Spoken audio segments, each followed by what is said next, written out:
Ada kenal sebenarnya suara ini ke? Yang ni kenal yang belakang ni tak? Yang belakang ni tak faham dia cakap.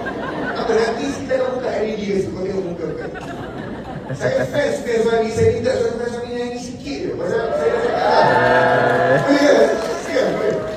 Saya dah minta sebab lagu suara Sufian ni dulu kita dengar kan. Buat dia unik lah. Dan dia dekat dia. Sekarang pula dia dah buat bakar-bakar zikir dia apa semua. Saya nak membeli dan memberi pada anak-anak. Saya minta Sufian belanja. Kita boleh kan minta Sufian belanja satu lagu? Minta tak Sufian ini satu lagu? Silakan Sufian Suhaimi. Bagi temukan Sufian Suhaimi. Oh, apa ni? Kita akapela je, akapela. Nak suruh Ahmad tak boleh. Kita korek tu kan? Apakah kau coba untuk menafikan keikhlasan hatiku padamu? Betapa ku mencoba mendapatkan secebis kasihmu,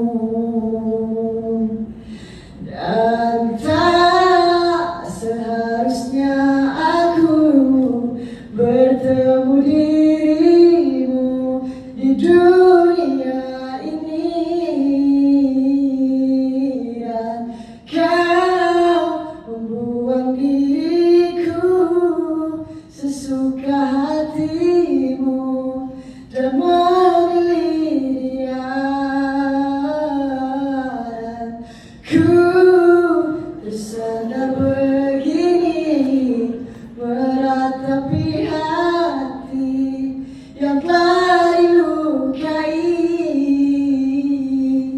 Aku sedar betapa hinanya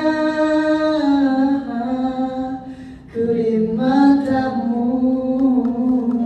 Bagi temukan kami kita nyanyi kan. Nampak tak muka kita orang ni? Dulu kan. Tahun lepas kita next event kita nak Taranum satu ayat Quran. Boleh tak?